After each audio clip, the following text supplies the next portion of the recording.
We are going to start our long-term plan workshop. This is our first workshop today, and essentially we're going to cover long-term plan 101. What is it? What do we need to do? We have Sam and David presenting to us, but we also have our staff available here, our exec team, if you need them to answer any questions. So without further ado, I will hand over to Sam. Cool. Kia ora everyone, long time no see. So we're talking today about actually the biggest thing that we have coming up, which is the long-term plan. So while, and it probably is not reflective of the importance how long we spent on Head Start versus this today, but for us and our teams, this is our real focus, and so as much as possible we're trying to ensure that the Head Start becomes a minor distraction to this important work. And I think that probably the next slide even talks about that. So the workshop outcomes are up there, but it's really a high-level program and planning. So you understand the touch points where we're coming to you all for, and get some feedback in that, because again, this is a workshop, so any feedback is taken on board. So we talk a little bit about the building blocks for the financial strategy. Well, David will. And provide an opportunity to seek any clarification that you have on the overall process. So I appreciate that for some of you this might be the first time you've been through a long-term plan. For some of you you've been through it a few times, but I think this is going to be a long-term plan that is different from any long-term plan that you've probably been through before, I imagine. So part one is going to be the introduction, which I'll do, and then the second part will be the financial framework. So a little bit of that context we talked about. So LTPs are required by legislation, we're required as council by legislation to deliver a long-term plan. So that doesn't change despite the fact that we might get picked up in a Head Start or anything else, or local orders done well or anything like that. We're required to deliver a long-term plan, but it's not a normal long-term plan. So we've got the Head Start, we've got the rates capping proposal, local orders done well, and there's quite a lot of geopolitical uncertainty around fuel price in particular, but also things attached to fuel, and the historical renewal underspend across certain asset classes. So all of those together make this quite a complex long-term plan, and probably if I hopefully talk about Head Start for the last time when we're talking about long-term plan, is that regardless of what happens, that what we deliver is going to need to continue to be delivered in the Rotorua community. So regardless of if we're in a bigger entity in the future, the projects and the delivery that you will all decide on early next year will still need to be delivered for the next 10 years, regardless of if we join with other people or not. Those things are going to happen. So I guess we can't take our eye on the ball, off the ball, otherwise those things won't get delivered for our community. So here's the overall time frame that takes into account all of those types of things, but we'll get on to that, I guess, in a little bit more granular detail next.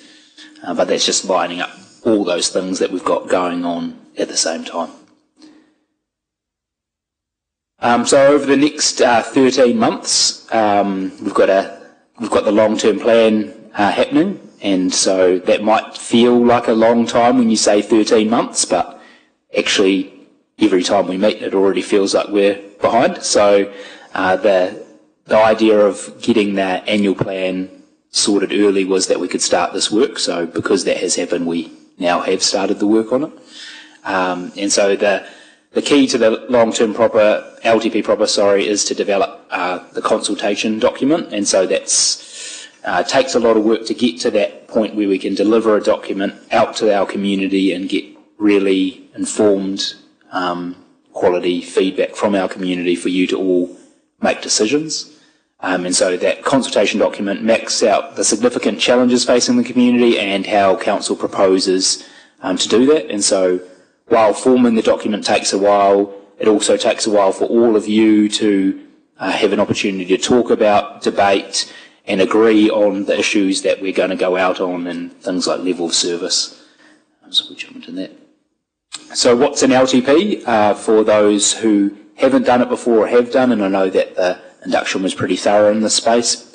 So it's the 10-year plan setting direction, priorities and investment over the next decade, and we refresh that every 3 years.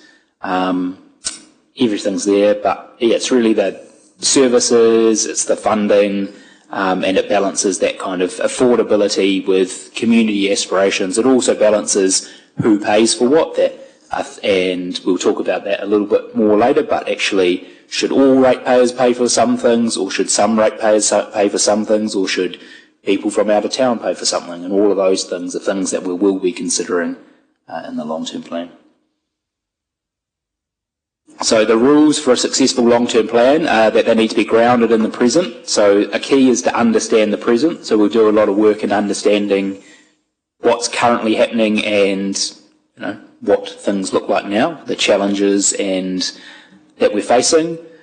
So that's the organisational financial position, and a big part of it is looking at our assets and do we need to update those more quickly or more slowly or those types of things, and then give you all the ability to make a decision on those things.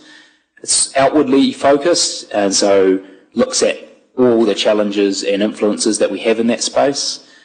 Presents the right debate, and I know that debate sometimes feels like a negative word, but in this context, debate really means the opportunity for all of you and for the community to highlight things that are important to them and get to a space that probably no one's happy, isn't it? Because, when you get to that, with democracy, you get to a point where everyone's debated it and probably no one gets the exact thing that they want, but we get something that's the very best for our community, which is the obligation on all of you and all of us. That's what we're here for. It tells one integrated story, so it tells the Rotorua story really for the next 10 years of what we're focused on, and it really does mean long term. So lots of people think of an LTP as the 3 years, but the real focus is that you don't just shift things more than 3 years away, because that's easy to do, and you'll say, this is another council's issue to deal with, not mine, because it's more than 3 years away, but the real key is to focus on those full 10 years.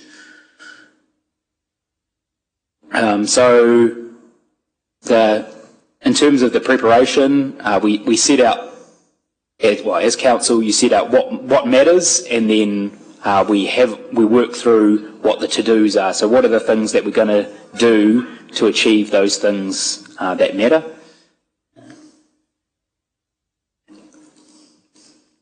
And so we start from a sound base. So following the pre-election induction, our councillors have set some priorities for the next 3 years. And so we need to reconfirm those or change those through the long-term plan work. But the work that we've done provides that key base on that. And so for some of the dependencies, while it is detracting that there's a whole bunch of other stuff going on, it also provides a really solid base. So the work that's been done through local Water's Done Well, the properties that is happening in the property strategy and in the recovered water space, actually for big chunks of our spend, lots of the work has already been happening over the last wee while. So it means that we're not starting from now on those bits of work to get up to speed on them. So that's helpful. The key is that it's a delivery plan in the next 10 years. So the timeframes, which is probably the thing that you're all concerned about most or thinking about the most. So council direction sets for the development of the consultation by the end of November. And so again, while it feels that it's a long time away, the direction setting for developing that needs to be done by all of you by November. The consultation document is developed and reviewed by the end of January, and so as part of that, external audit will come in late January and February to confirm that document is compliant, and we can go to our community. Community consultation will be over April, and hearings and deliberations will be in May, and the LTP adoption will be at the end of June, following the audit of that document in May or June. So, so lots of things. And this is this is quite hard to see, isn't it? So we'll provide copies of this in a A3 format, but it just has all the touch points in that space, so you can't really see it. It is on your Stella as well, Councillor. Oh, yeah. Cool. Thank you. And so the areas of influence in that space, so I guess I don't probably need to go through this line by line. You can see it, but lots of the areas, particularly around engagement, consultation, and the vision and outcomes, as well as the level of service and fees and things, have really high influence from elected members. So we're really looking for your direction to set those things, because this is the opportunity for all of you as councillors to set the direction for our community for the next 10 years through these things. Some of the things like the forecasting assumptions obviously require a level of audit, as well as our finance team, and individual activity plans and infrastructure strategies will come a lot from work that staff do, but again, looking for decisions from elected members on those ones. And so how will this plan be developed? So it looks at the components of the financial strategy, those funding assumptions, all the workshops that you're going to see coming up, and create the priorities of council. And then the workshops synthesise all of that information that you've fed to us, as well as the financial implications, those constraints and consequences, to kind of shape a plan. And then we'll continue to work all together in looking at what that plan will be that we go and talk to our community about. So the elements, there's a lot of elements, as you can see on this page, that all feed into it. So again, I won't go through each one of them, but as you can see, the policies, fees and charges, a whole bunch of different stuff all feeds into that, and then feeds into what the community outcomes are in that space. And so probably the key, one of the key parts is the roles and responsibilities in a long-term plan. So in the legislation, the Mayor is the leader of the long-term plan, and he or she in this case, leads the council through the long-term plan. And so the council's role is defining what matters to our community and the associated priorities, and decision-making on those funding mechanisms. So is there new ways of funding? Are we going to do something different? As well as the strategy, services and policies, as well as overseeing the process.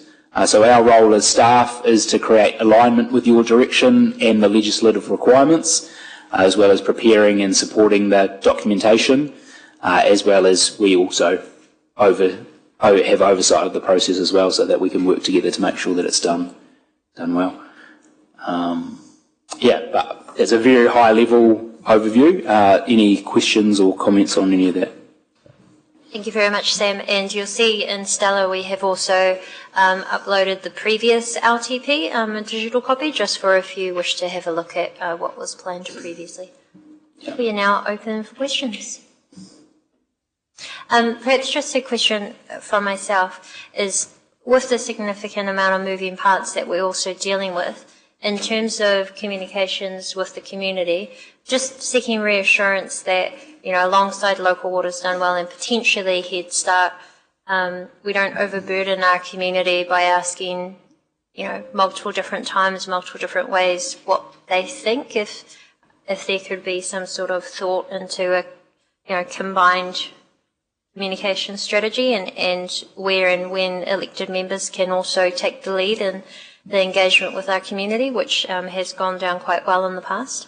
I completely agree. And so in and around long-term plans, as much as possible, we try to have no other communications as much as possible go in and out. But a lot of things end up getting funneled into long-term plan consultation. So that's the time.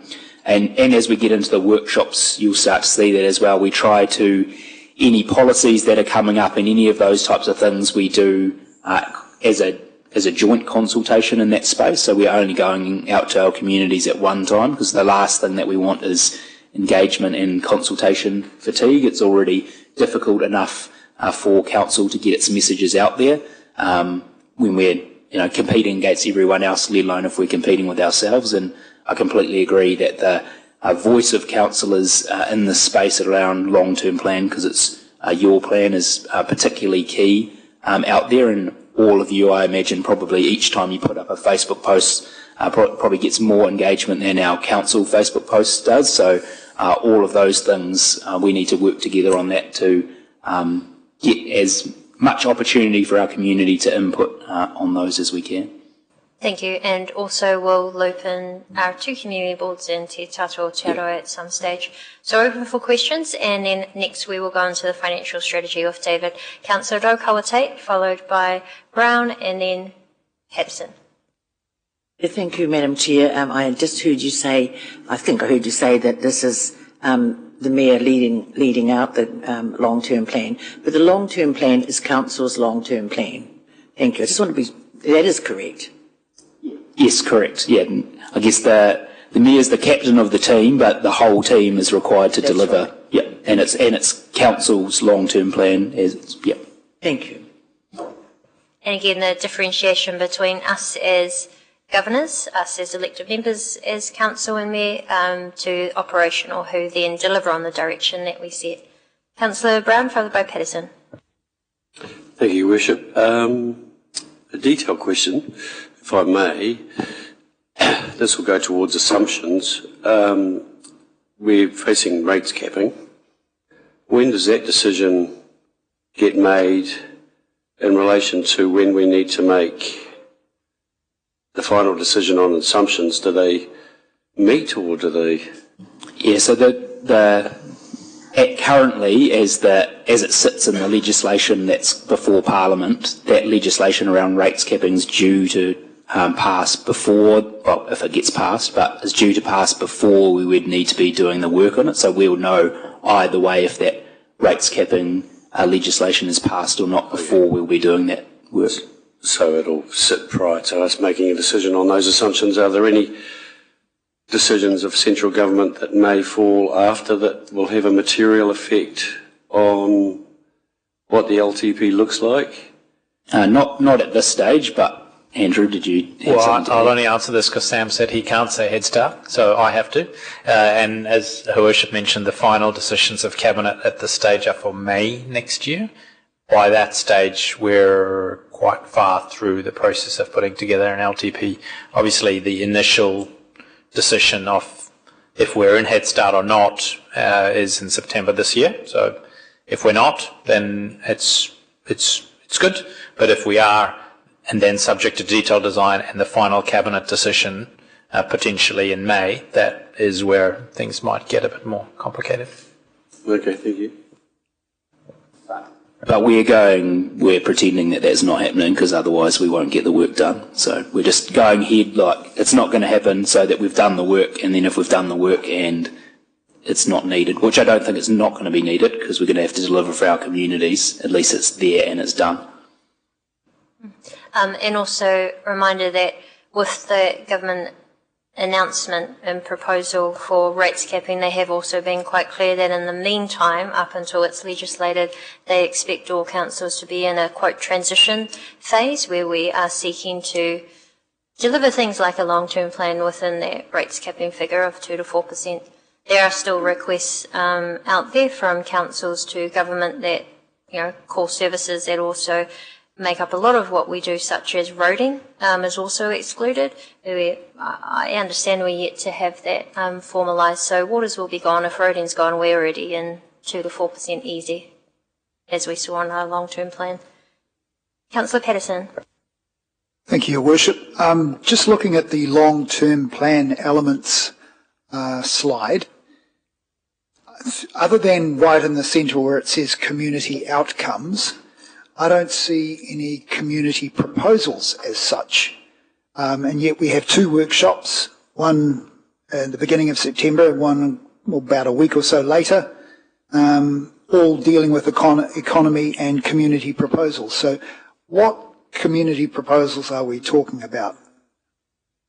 I guess rather than just anybody come in and say what you want, I suppose we do those community proposals under some of these headings. So whether that's capital projects, so they want a piece of infrastructure or they want something built, or do they think that we need to increase a level of service, or do they think we need a different policy, or those types of things. So those will be the opportunities for community. So I suppose rather than having a broad pool of community things that people from the community want, it's probably under each of those headings, if that makes sense.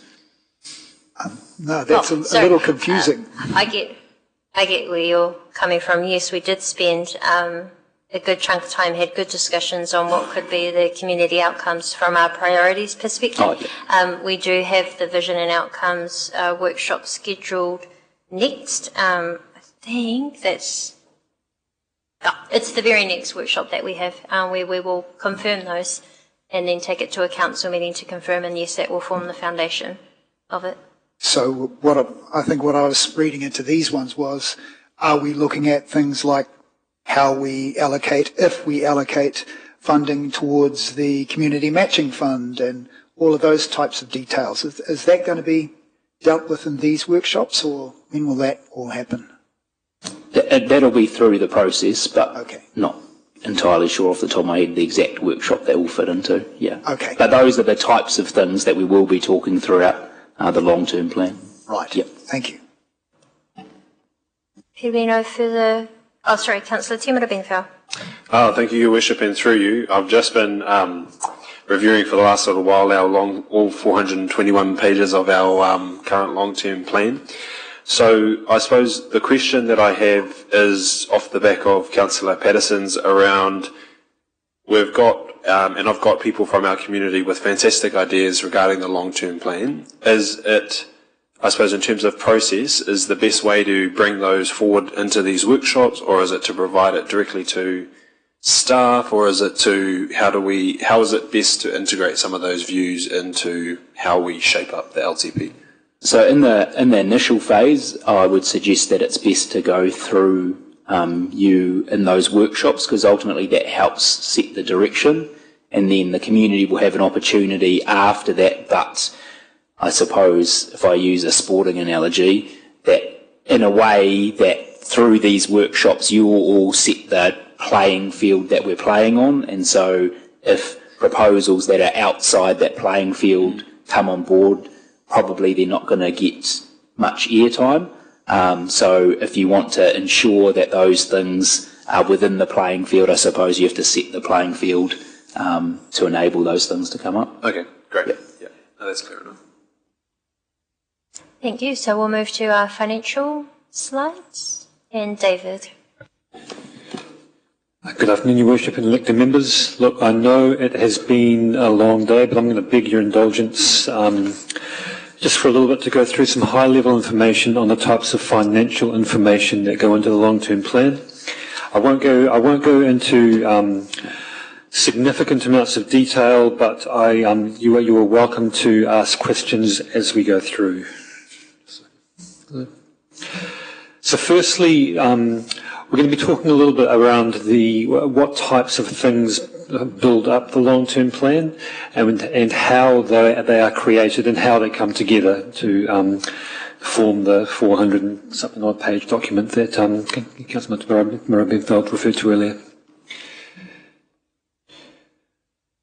The three significant aspects of a long-term plan are the financial strategy, which is a 10-year set of rules, essentially, that we place on ourselves in the way that we will operate financially.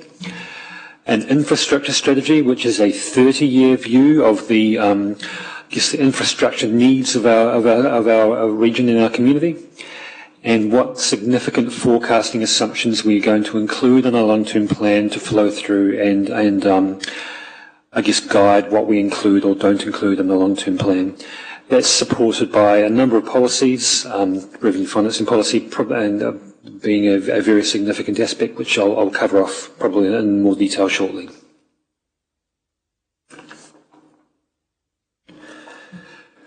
Within the long-term plan financials, we need to prove to the community, or demonstrate to the community, that we are managing their money prudently.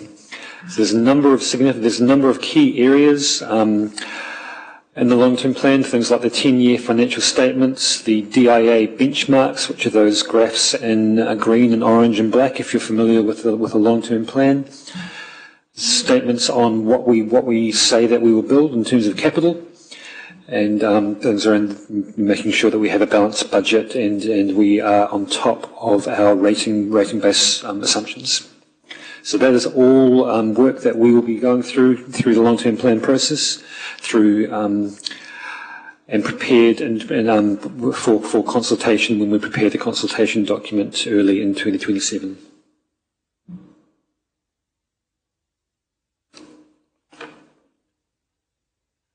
I'll start off first with the financial strategy. So this is a key part of the Local Government Act.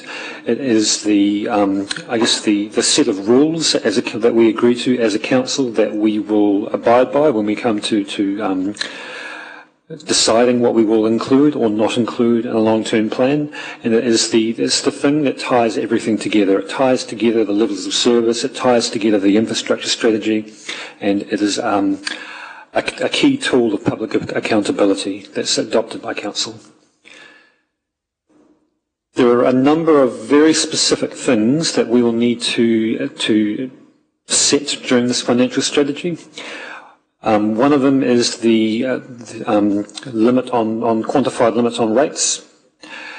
The second is how much of our total revenue can come from rates. So there's a message to the community around looking for other ways to fund activities besides rates. Things like the quantified limits on how much we are prepared to borrow. And all of those things are tied together. So if we're all familiar with the concept of Council's debt to revenue ratio, and if the local government funding agency will lend us money that is 2.8 times our revenue, every time we change our revenue assumption, that will change how much borrowing headroom we have. So they are all deeply interconnected. There's some forecasts for our capital expenditure and our network infrastructure that we need to be explicit on what we will say we will deliver within those rules. And we also need, under legislation, to be clear around what kind of security we're prepared to give and where we are entertaining investments, what are the objectives of those investments.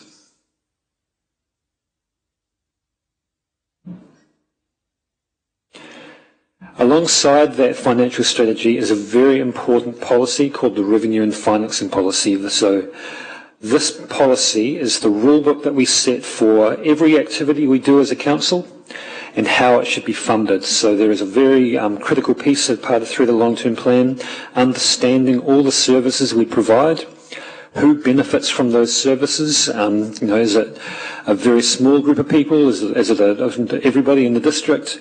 And that guides who should pay and how. So, as if it's a service that only benefits a very small amount of people, is it more suited towards a user fee?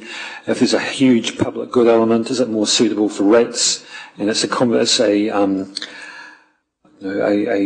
rule book for every activity we have as a council and who should be paying towards that service. So there's some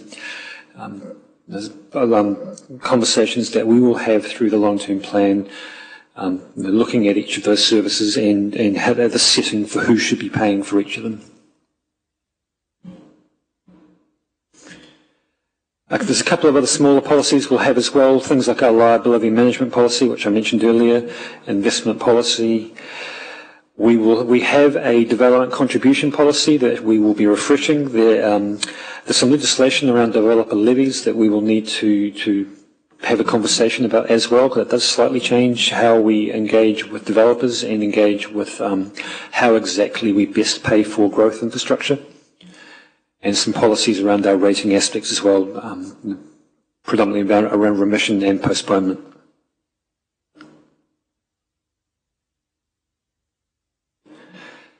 So as I mentioned before, when we set our revenue and financing policy, we must be compliant with certain aspects of the law. We must state where all of our revenue can come from, so we need to be explicit where we will use development contributions, where we will use user fees, where we will use external subsidies, and where we will use rates, both for OPEX and for how we pay for our capital expenditure. That does get a little bit tricky with fluid large capital programs, for example, where we may be reliant on central government funding. There's always an interesting dynamic between the way that we set our long-term plan and the time frame that an organisation like NZTA Waka Kotahi have for setting their policy direction. There's always an interesting intersection of where we think we're heading and the amount of money we are confirmed to have from NZTA. And we include all of that in that revenue and financing policy.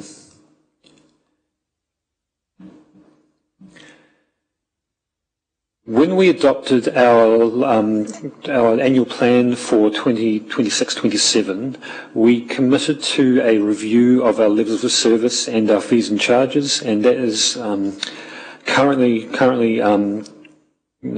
being kicked off at the moment through the organisation.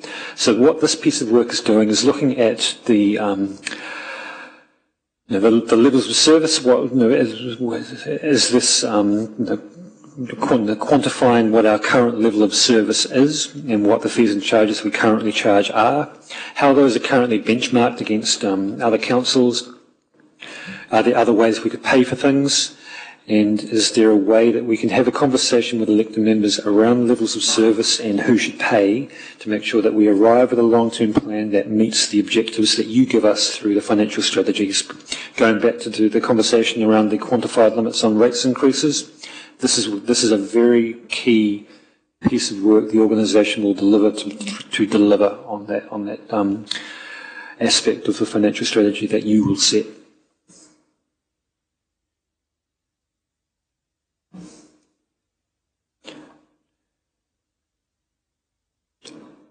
Switching over quickly to the infrastructure strategy. So as I mentioned before, the infrastructure strategy is a 30-year look ahead on the needs of our district. It looks at what we know about the current condition of our assets, what we know about how quickly Rotorua may grow, what we know about what we need to replace. And just to give an idea of scale, this is coming from the last annual report, that we have an asset book that's worth 2.1 billion, and we have annual depreciation of 47 million. So, very rough proxy. If depreciation is brought in to fund the renewal of assets when they reach the end of their lives, that's a rough proxy for the scale of what we can expect renewal capital expenditure to be through the long-term plan per year.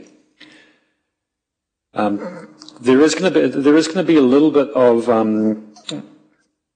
there's an aspect of the infrastructure strategy that will look very different this year compared to previous LTPs, and that is because we need to separate out waters. Part of the local water done well legislation, even though we are currently an in-house business unit, is that we need to separate out waters from non-waters in the long-term plan. So we are essentially, although we are one entity, we file one GST return, one income tax return. For the purposes of preparing a long-term plan, we are preparing two long-term plans, one being waters, the in-house business unit, the other being non-waters.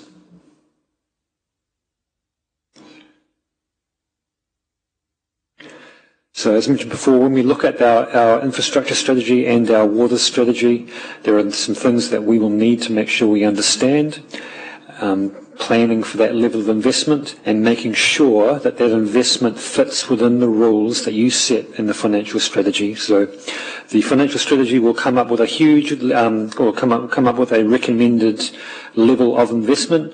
We will need to test and make sure that that fits within the debt forecast or the debt limits that we set on ourselves through the financial strategy, and also the any impact on rates that we set through the long-term plan as well.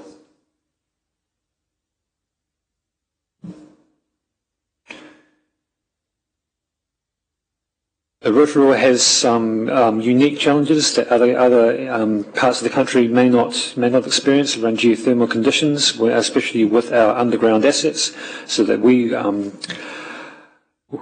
it's a critical part of preparing an infrastructure strategy to be really clear about the condition of our assets and understanding what exactly for Rotorua we need to invest in, not just to keep up, not just to replace what we've got, but also to cater for growth, to make sure that we can maintain levels of service and to demonstrate a link between our financial strategy.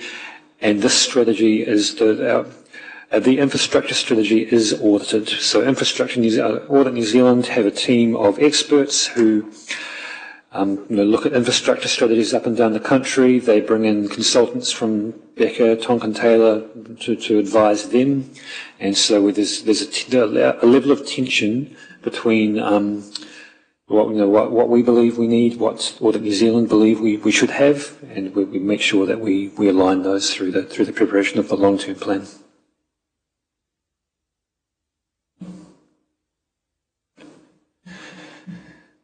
The last bit I'll cover is our significant forecasting assumptions, which Council is required to adopt. So Council must adopt the forecasting assumptions that are included in the long-term plan, and this is where things get a little interesting, particularly for this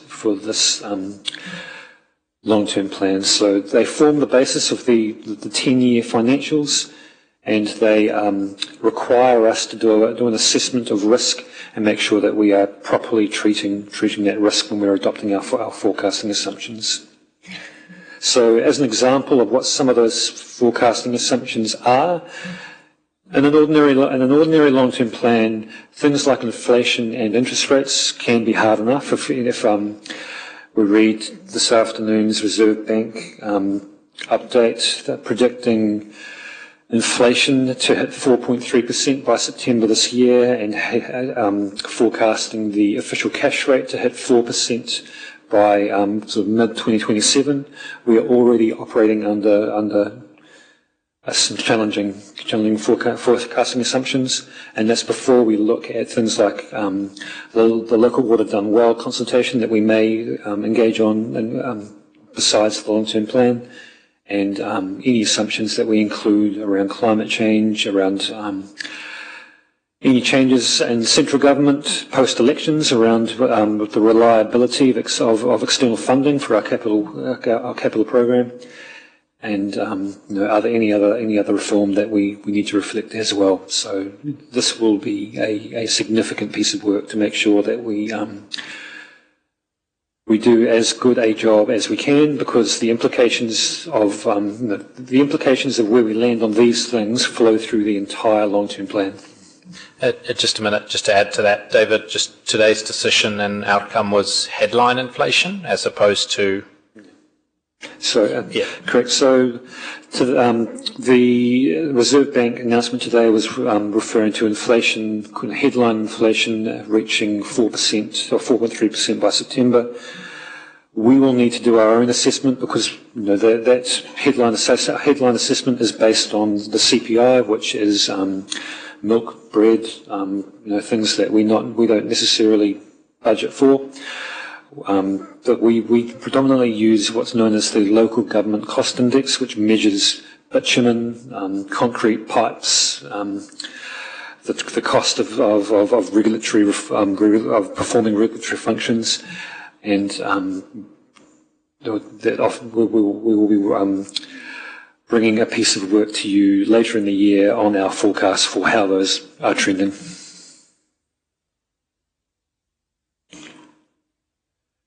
I appreciate that is a lot of information in one afternoon, but I'm very happy to take questions now, or leave the ponder. Thank you very much. Do note this is workshop one of what would be many, and the intention of today is just to provide a foundation of what we are doing in terms of a long-term plan. Councillor Patterson. Thank you, Worship. I just went through the slides again myself, just trying to see where they were, but I note the property strategy wasn't listed, and nor was PARS. Where do they fit in here? Thank you, Councillor Patterson. The content of the slides was more to represent what was the legal aspect of preparing a long-term plan.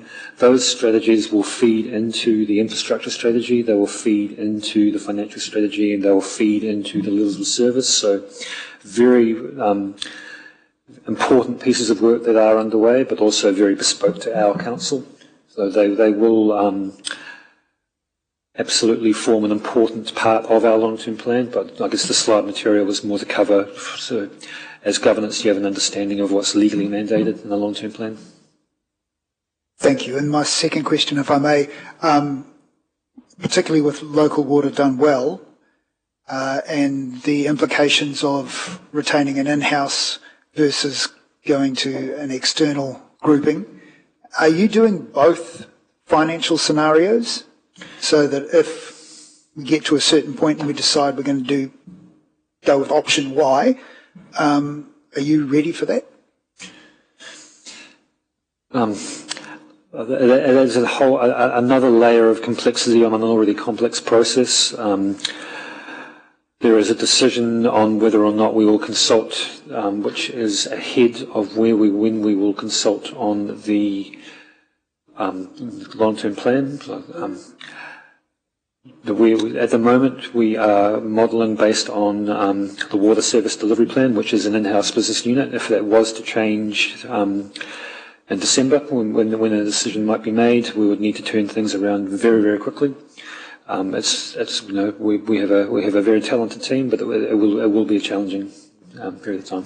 Yeah, Councillor, if I can add to that, and we briefly touched on this in the workshop. I think you asked a similar question.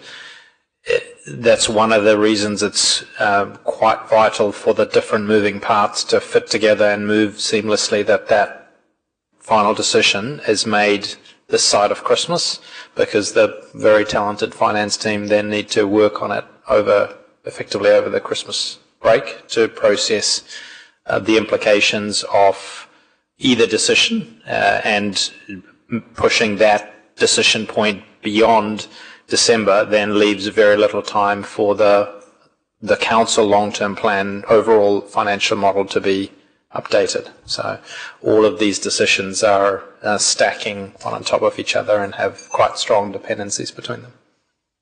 Thank you. Councillor Koate. Thank you, Madam Chair.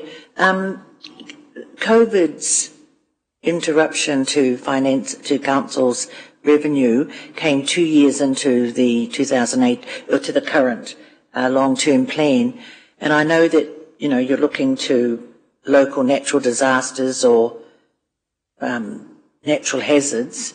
So, what can you do? We couldn't foresee that, but I'm just asking: is there anything that do you classify? Is there any other classification rather than a natural hazard, or what do we look for? What have we learned from that? So, thanks for the question, Councillor Ricarte.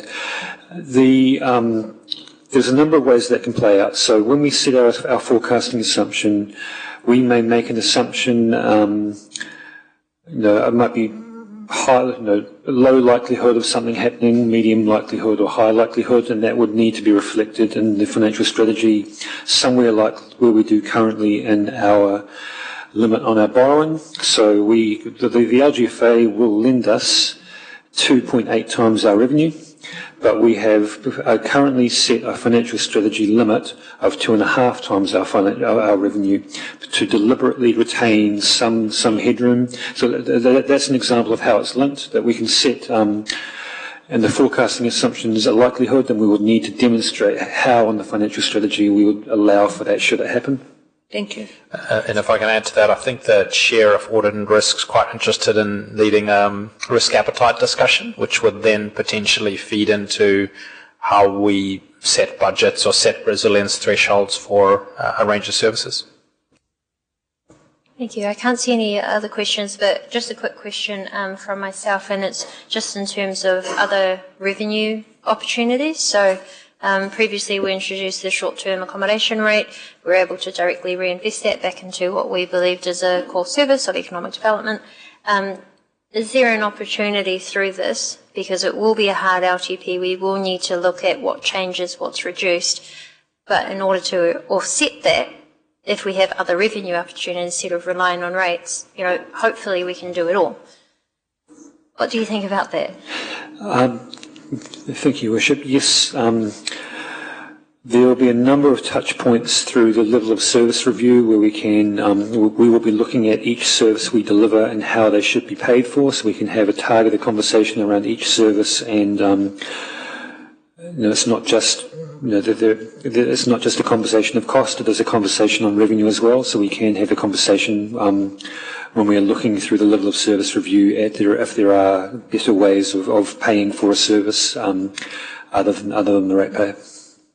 Thank you very much. And then just finally as well, for a future workshop, I know many of our councillors and myself are spending a lot of time looking at the previous LTP. It would be quite helpful if we could have some of the feedback I've had from councillors already, like a baseline of what's normally in an LTP that's a core service we must do. This is usually the estimated cost. Because before we find ourselves in an aspirational position on what new projects we may want, we've also heard clearly from the councillors, fix what we started, improve what we have. Yeah, so I think it'll be easier for us to get a concept before setting expectations that aren't able to be delivered on just what our financial position is, perhaps at an upcoming workshop, if helpful. Okay. Well, there seems to be no further questions. Final question from Councillor Maxwell. Thank you, David. Help me understand something that's coming up. One is our museum gets completed 2027, 2028. Where do we benefit from the fact that's been on our books for a long time? How does that benefit us in the next long-term 10-year plan? We do have a workshop coming up on the museum.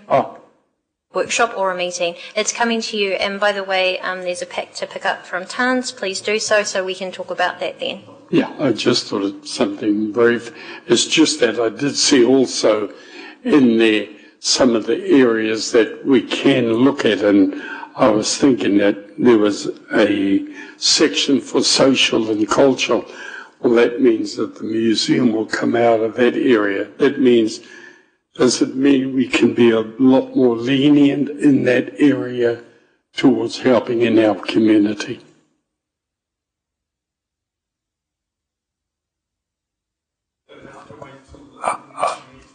I think I might try and put my CFO hat on, and David will be really proud of me, is I don't think financially that's the museum coming online helps us terribly at this stage. So maybe, coming online doesn't help us financially much at all. So I guess that's, I don't know if I've stolen your thunder, David, or that's wildly inaccurate, but it's just good as an outline to... The existing long-term plan had funding for bringing the museum online. It will be a step change in council's cost when the museum is open that we will need to understand and balance, especially in terms of the rates capping proposal. I think it's going to be a conversation we'll have through the long-term plan, but it will, and my chief executive is correct.